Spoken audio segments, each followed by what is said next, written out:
Hi, I'm Matt. And I'm Dean. Welcome to the Reel DMV, your backstage pass to all things film related in the D.C., Maryland, and Virginia area. Well, Matt, two guys decided to start a podcast, huh? We did. I don't know if we're the right two guys for that, but we're going to give it a good shot. We'll find out. Sounds like a joke, and it might be, huh? We're going to give it a college roll. Yeah, well, we're going to try. Well, there's a reason we're doing this podcast, but before we get to the whys and exactly what this podcast is going to be about, we wanted to do this introduction just to let everybody know exactly what to expect, what makes our podcast different, what makes our podcast special. But why don't we get into a little bit about the why us? Yeah, great question. Yeah, that's what started it all. The why us. What's unique about the DMV area is it's made up of folks like us that come from all types of different backgrounds that are not necessarily well connected to the film industry, and maybe, dare I say, LA, New York, and Atlanta. The DMV is unique. And so why us is because we come from that kind of background of trying to figure it out. And I think a lot of folks in the DMV area are trying to figure it out. How do you become an actor? How do you break into this industry in this unique market that we call the DMV? Yeah, what's it like to be a background actor? How do you start acting? You know, what's the best way to begin? Are you looking to do headshots? Are you looking to film a reel? This area is pretty unique, and it's government centric. So you are going to find a lot of people with those backgrounds to fill these unique roles. But a lot of people might not realize that it's difficult to get a permit in Washington, D.C. to film. Right. We're a stone's throw away from D.C. A lot of things are filmed outside of the D.C. area that look like D.C. because of those issues. But a lot of things tend to come here for an extended period of time. And Baltimore is not too far away either. So we're looking at raising the talent. We're looking at showcasing the talent that the DMV has. Right. And the DMV, in case you're not aware, is the D.C., Maryland, Virginia area. And it extends pretty far. But we want to provide a platform for actors, producers, directors, film writers to come on, talk about what they're doing, talk about some of the challenges that they've seen, talk about, where they see the area going, where they see productions heading, and just talk about individual journeys. It's not necessarily about bringing on people who are, uber successful necessarily. It's people who are maybe beginners and trying to figure things out. Where do you start? If you're a new actor, where do you start in the DMV area? If you're a actor who's moving to the DMV from a different area like Atlanta or New York, where do you begin? How do you get connected? What we hope to do here is connect people. And there's a lot of ways to do that in this area, and I think we've got something unique to talk about and a platform to do that with. Yeah. I think a lot of it is about networking, right? And to back up a little bit, that's how we met. Yeah. We met on the set of a PBS special, or not special, PBS. It was background for a PBS history piece. Yeah, exactly. And I think, I came up to you. I remember you were looking at your phone at the time, and I came up to you because I think you and I were the only ones. We were dressed very regal. This was happening in like the 1700s. Right. We were in this old barn, and it was a really interesting thing to film. But it's on the founding of Maryland. Founding of Maryland. There right. we go. And Liberty of Conscience. Liberty of Conscience, something along those lines. A well-known niche director, I would say, that we hope to have on at some point. Won't name his name at this point. Yeah. But that's how we met. So, you came up to me, we started chatting it up, and realized that, that's what usually happens on these sets. We have fun and we meet people, but, we started picking each other's backgrounds, and, we had similar kind of government-esque backgrounds, and right. we started figuring things out, and like who we know that's common, and that's very unique to this area too. It's like everybody knows everybody. It's all reputation based. This is a big area, but sometimes the world's small, and Right. this industry is also small, and people talk. But what I remember about working with you that day was we were the only ones that didn't get wigs. Do you remember that? We didn't get wigs, and we didn't get a lot. I think I maybe got some makeup, but that's just probably because I need it, But we didn't get wigs, and we were Yeah. looking at each other like, are they going to call us up for wigs? And then we realized, I think, that we were not wig worthy. We were not wig worthy. I don't understand, because all these other actors Right. around us were coming up, and they would fill them in, put them in different areas so that they would look like different characters, different people, and they were wearing different wigs. And then we were just kind of going, wig? No? Yeah. No, And still no Dean's wig? got a beard.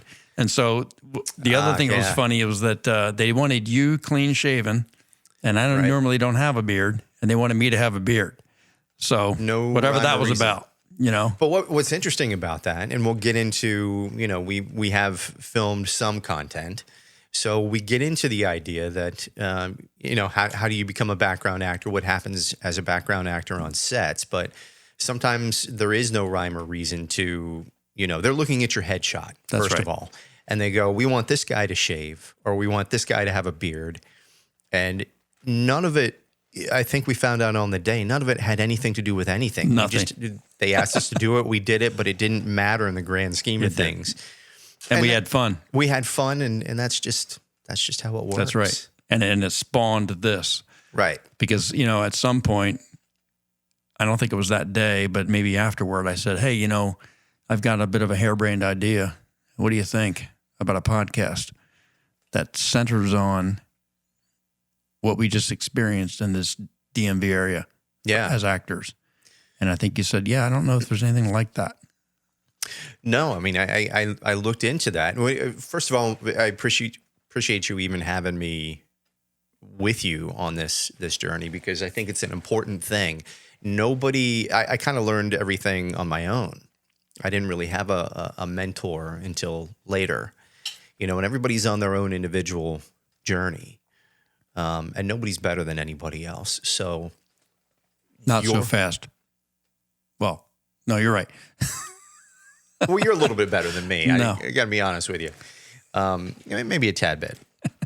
But in all seriousness, I mean, it's one of those things where if you don't know where to start, Right. if you're a brand new actor, you might have hopes and dreams of going to one of the major film hubs, New York, LA, Atlanta, and you want to take it further. You want to be at a different level. You have to start somewhere. And you have do. to learn how to, do you know how to self-tape the right way? Are you what casting directors are looking for? How do you make yourself someone that casting directors are looking for? Yeah. Do you know your marketing? And one of the things that a lot of people feel uncomfortable about is this is a show business.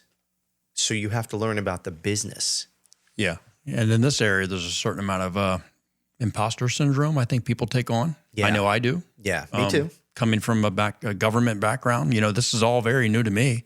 I started it in late 2024. So I am super new to this, and this is kind of the audience that we're catering to, is people that, again, are starting out brand new, people that maybe like Dean have done things for a little bit longer, and then folks who have been doing it for quite a while, maybe have done it here, then moved away to LA or Atlanta, then come back. And so we're going to have a host of, we've got quite a healthy pipeline of people coming aboard to talk about just a ton of things, everything from headshots to how do you do a self-tape, how do you market yourself? Should you be union or non-union? There's a whole deep dive discussion on that with the DMV area, whether you should or you shouldn't, and when's the right time, and what's this market experiencing right now with what's going on with SAG and everything else, and the fact that we don't have a major production necessarily happening in the DMV area. Yeah, So, and we'll get to that a little bit too.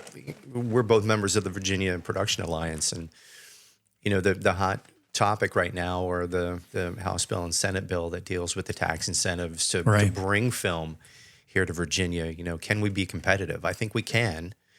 But we're going to have people on that know far more than I, at least, that would be able to elaborate on that. But we want to try to provide that platform for the new actor, for the novice actor, for the established actor, networking?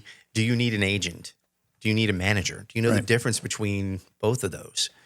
Who are the major casting directors? Who are the major how do you market yourself to them? Right. Should you market yourself outside of the DMV area, and how do you do that? What's the delicate balance, and what are the nuances there of applying to roles in New York or Pennsylvania or Atlanta when you are in the DMV, when we have, our own ecosystem? How do you do that? There's a way to finesse that and still do it the right way. Right. And these are all things we want to bring people on to talk about. But Dean, we touched on this just a little bit. We at a topical level said that, we have unique backgrounds and we come from the government. Why don't you talk about yourself a little bit? Yeah. So I don't get too deep in the weeds about my background, as you know. Yep. For obvious reason, but I do have a government background, criminal justice background. I went to law school, and mostly that was to not get screwed on my contracts, right? I was going for entertainment law, not criminal justice law or the like. But and that's all a part of trying to learn that business. If you don't know, you need to find that knowledge or find somebody that has that knowledge so that you can, get that information. It's only going to make you better.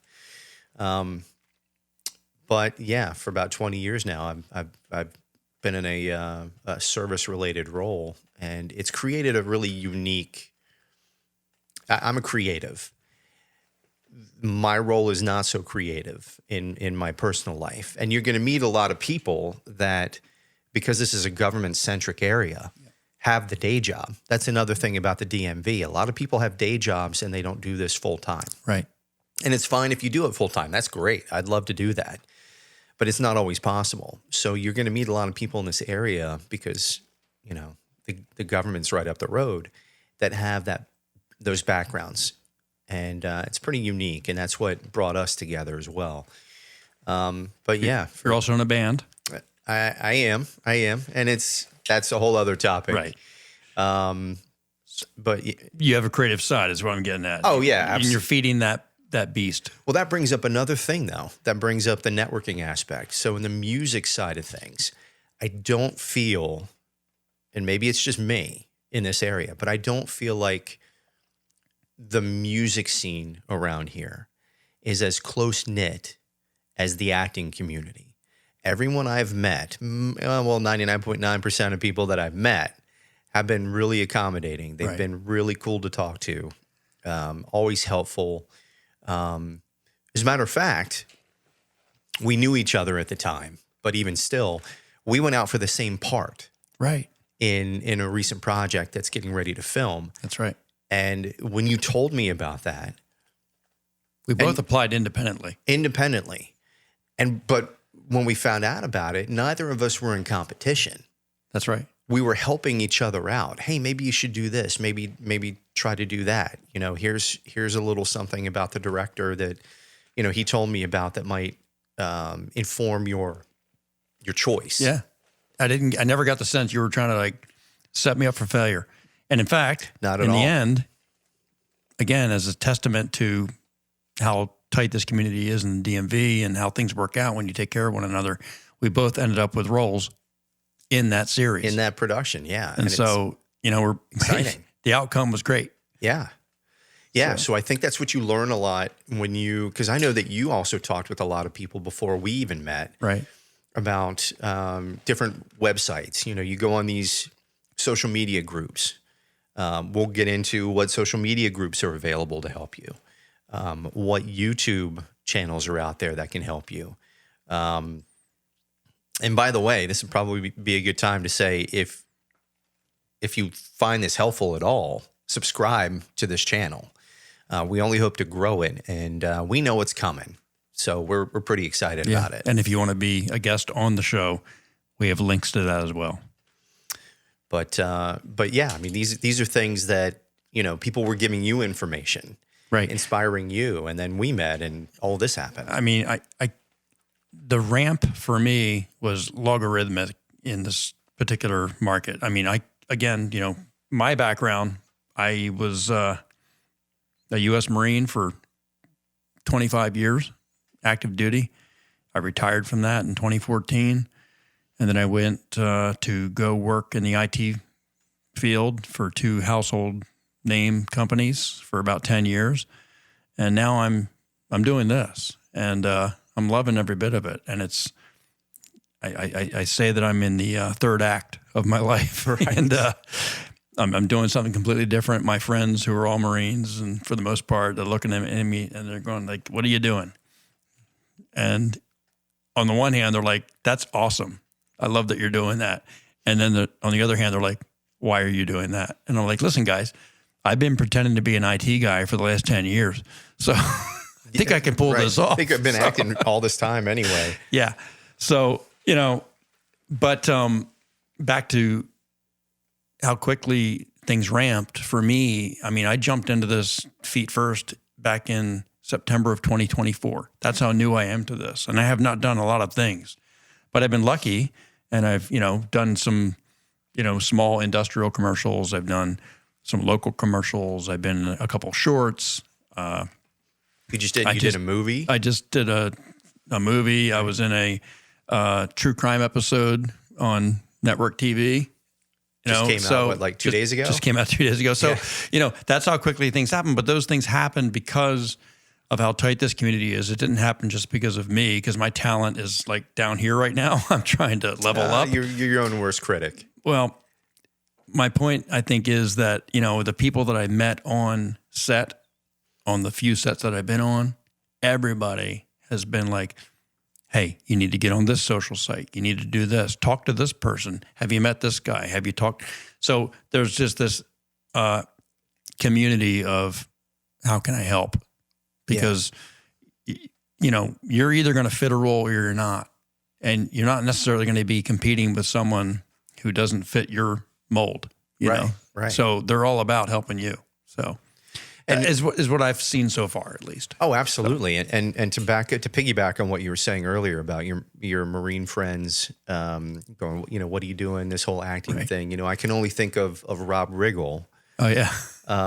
Who's, oh my God, hilarious, but he's also a career Marine. Yeah. He's a career Marine. And, he made some personal decision at some point to say, "Look, I can do this." Yeah. And, so, those guys are inspiration to me. And the great thing about that, though, is when he had his guys come up to him, and I don't know who told him this, but I remember watching an interview where people thought it was just weird and it was funny. What are you doing? And he said, guys, I don't need you to like it. Right. I just need you to know I'm going to do it. I think he used that as fuel. Yeah. Oh, yeah, absolutely. So. And it happens to me at work, too. People think it's weird. It's just, it's weird to see someone that on a journey. I don't know what it is, but anytime somebody says, "That's just, why would you do that?" I say, "Name your favorite actor," and they'll name an actor. And I said, "Do you feel weird when you watch them on screen?" Because they did the same thing I'm doing. They had to start somewhere. That's and somebody along the way said, "This is just weird." But you run into a lot of that. And then you touched on imposter syndrome earlier. Yeah. I mean, I still have a problem with saying I'm an actor. I haven't fully embraced it yet. And there's going to come a point where someone has to kind of punch me in the chest or poke me in the chest and say, "Look, embrace it. Right. Do it. Say it." I think that happened to you. There was a moment for you where someone said, "No, just say it out loud." Absolutely. We have the same coach, and she's going to be on at some point. It's going to be fantastic. Lots to talk about there, but she made me say it one day because I said, "I don't feel comfortable saying that I'm an actor." I don't know what it is, because it does feel like imposter syndrome. It felt like a little when I went on stage. I remember having to fly someplace to play this big festival as a musician. So we're going back to music. I'm used to seeing the bright lights on the musician. I'm used to seeing them being walked to stage. I'm used to seeing a guitar tech hand. I'm a guitar player. So when the guitar tech hands that guitar player the guitar, it's like, wow, they have all these people. It's a production. They're making it work. So I remember the first time I had a dressing room. So I'm in this dressing room, and there's this giant freezer with, beer, drinks, whatever, all free. And I'm like, this is all for us. Food was catered. I'm going, what's life right now? And then the moment I realized one of my favorite bands that I was playing with that night had the dressing room next to us, and I watched them walk in, and I was awestruck. And I'm going, how did I get here? And then right after that, somebody taking us and walking us, the lights are down. There's one guy with a flashlight, and he's walking me up these stairs and holding on to me to make sure I'm not falling. And then a guitar tech comes out of nowhere, and I didn't even know I had a guitar tech. And he says, I'm not going to know when you need to switch guitars, so just shoot me a signal. Let me know. And then 20 seconds later, the curtain opens, and I'm playing in front of thousands of people. That's wild. The whole time I'm thinking, why am I here? It's such a great opportunity, but how did I even get here? Yeah. And I talked to an actor who moved from this area. He'll be on the podcast later. He moved from this area. He's out in LA. And he said it took a while to get there, but he says, I remember the first time I was on screen with a household named actor opposite them. And he thought, wow, making it is subjective. I mean, making it and being successful, you can make it in this industry by just doing a commercial or two. Well, it's all what you decide making it means too. Absolutely. And he said by the time he acted opposite that actor, he thought, okay, I need to bring my A game big time. Sure. But he had to start somewhere. Well, I had my coming to Jesus moment just doing a short reel with you not too long ago. Just came out. And I'm fumbling my lines and, not hitting my marks and the director. And by the way, this is something I'm paying for to have done for myself, to have a reel made, but the director, who's great, who does these things, stopped me at one point and said, hey, can you take direction? Do you want to be an actor? And it kind of put me on my heels for a second there. And I was like, yeah, this is what I want to do.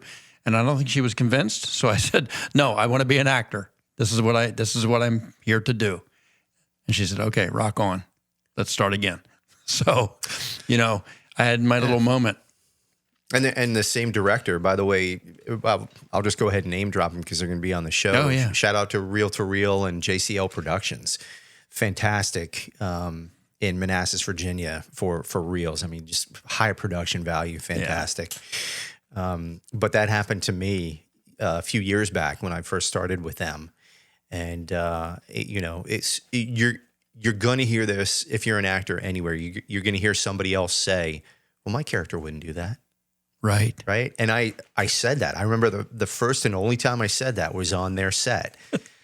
And it's a hard lesson to learn. It's absolutely. You just suck it up. And the director turned and looked at me and says, you're not your character. You're playing a character. Your character doesn't know what you do or don't know. Like, it's one of those things where you get into a room and I forget who said it, maybe even Christopher Walken, but it's like, you stand there, I'll stand here, let's play pretend. And playing pretend means you're not Dean or Matt. You're this character, and you have to, take on that character and all of the, eccentricities and all that for the character. I think it's in those micro moments that you learn the most. I mean, you have those little moments on set where, you can go to acting class and you can do all those things and you'll learn a lot there too. But getting in front of the camera, getting in front of directors who are going to push you and question you and challenge you, that's where you actually up your game and you're going to learn. And those are the folks, again, that we hope to bring on this podcast and talk about those kind of things and the actors they've encountered or actors who have experienced good things and bad things or just great stories and funny stories from on set. Right. And we're going to have that. We've got so many people lined up at the moment. It's a little intimidating, actually. Right. Absolutely. This ramped quickly, So this escalated quickly in a good way. Yeah, it did. So we're stacking the deck right now. And, we hope to put on a good production for everyone watching. Yeah. So, I mean, the reels, the headshots, resumes, resumes. Self-tapes. Union versus non-union. SAG. The wider, area and what's going on with production and taxes and all those things we mentioned. And we also want to hear what your feedback, and we want to hear what topics you want us to discuss. Absolutely. So we can inject those into the interviews and bring great content to you. Yeah, this is YouTube. If you're listening to this on wherever you get your podcasts, it might just be audio. So we just want to put out there, drop us an email, go to our social media. If you like this and feel like it's these topics are worth your time, or you feel like it's going to be worth someone else's time, subscribe to the channel, put comments below. We want to make this very integral to the community, and we want to be accessible. So feel free to reach out if you want to be a guest. We have a guest intake form. We're trying to do this right. We're still working out some kinks, but we're trying to up the production value a little bit. We're trying to make sure that we have worthwhile topics. We want to hear from everybody. So this is going to be a good time. Yeah, I can't wait. Yeah. So I'm glad I'm doing it with you. Well, I appreciate you even asking me, because it's going to take both of us to make this work. But even more, I think we're going to be fine. But we really want to hear from you. So make sure to let us know if you want to be a guest, like and subscribe, and we'll see you soon.